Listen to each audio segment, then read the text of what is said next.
you listen to a song on Spotify or, in a movie or on the radio, whatever, and you try and analyze it. You're like, why is that song so good?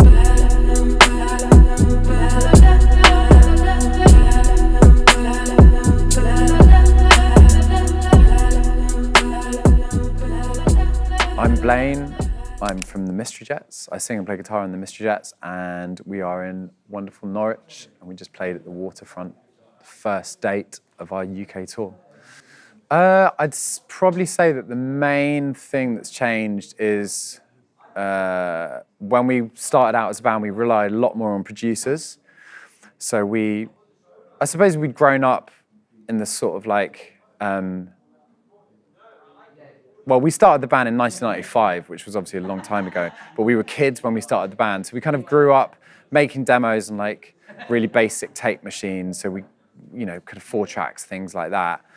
And so when it came to actually doing it professionally, so to speak, we just assumed we needed a producer in order to make recordings that were palatable, to audiences.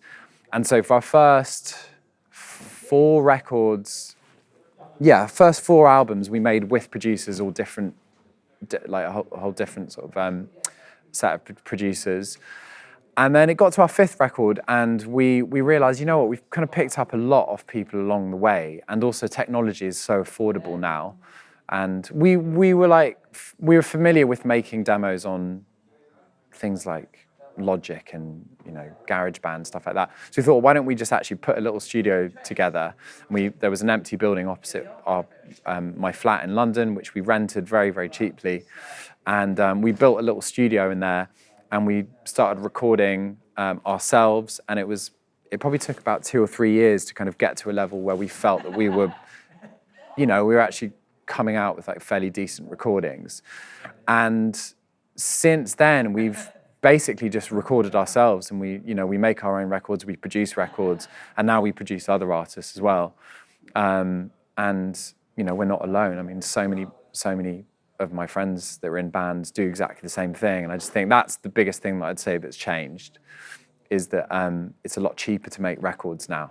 You don't need to pay to go into some big corporate studio where the environment feels really unfamiliar and the gear's not yours and someone's hanging around making tea. You know what I mean? Like you can just make your own records now, and I think that's facilitated us to be a lot more prolific, I'd say. Mixing a record is, in my opinion, still incredibly important. So we still got our records mixed by other people and obviously mastered, which is, for those of your viewers who don't know about mastering, it's like this kind of weird ninja dark art, which no one really understands what it is. But it's basically like making the whole thing sound good as an entity. But mixing, certainly, we still get everything we record mixed by other people, because I think it's like the editing process. It's great to. I have this with songwriting. Often when I write, if I'm going to go and make the song into something that other people can listen to, as opposed to something that's just like a kind of sketchbook, I need to go into a different space. Often I'll work on it on a different computer, or I'll put it through some tape or something like that, and I'll treat that part of the process very differently. And I'd say it's the same with making records. Like it's important to kind of divide the recording, writing, mixing, mastering process. I'd say it's very easy to get stuck in this kind of thing of feeling like you're making music in a vacuum. And I think during the lockdown, I know a lot of artists felt like they were just making this, making their work in this sort of vacuum. And I think actually getting the chance to go out and play shows again, it reminds you that, oh shit, there's these songs actually mean things to people out there in the world, and it's very easy to forget that.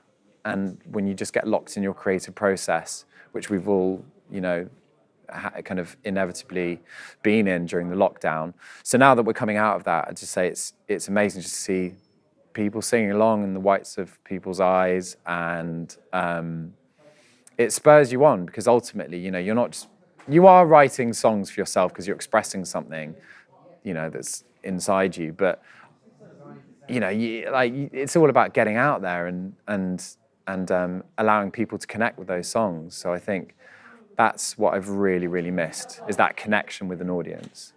I think what's difficult, when you start out as a band, you have no idea how long it's going to last for. When we started out as a band, like I was saying, it was a long time ago, we were kids, I had no idea that 20 years later, 25 years later, I'd still be making music under that name, under Mystery Jets. And I think people come and go. So I think in a way, like the thing that I'd say is that if you're prepared to commit to the vision of the band, of the group, you sort of have to accept that there's going to be, it's a bit like a car, you know, like parts of the car need replacing every now and again.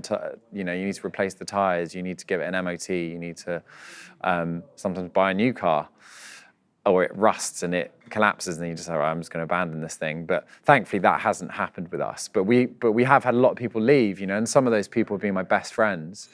So it's emotionally, it's quite strenuous because you are having to like carry this thing forward with new people that was always meant to be the thing that you and your best friends did together. So that can be quite difficult. And, you know, a lot of bands call it a day before that happens, you know. A lot of our friends in bands, I mean, you know, when people in the band started to wanting to do other things, they sort of said, well, let's leave this thing where it is. You know, I guess I'm thinking about people like the Maccabees, who are really good friends of ours. And they say, okay, well, let's, it was great while it lasted. Let's not screw with this thing. It's a perfect corpse. Let's leave it there. You know, and I think with us, we've always soldiered on, because I just feel like if you've still got a story to tell, if the story is still being written, which I feel like it is with Mystery Jets, I think you don't stop, you just keep on going. Last one. What advice would you give to the 15-year-old version of yourself?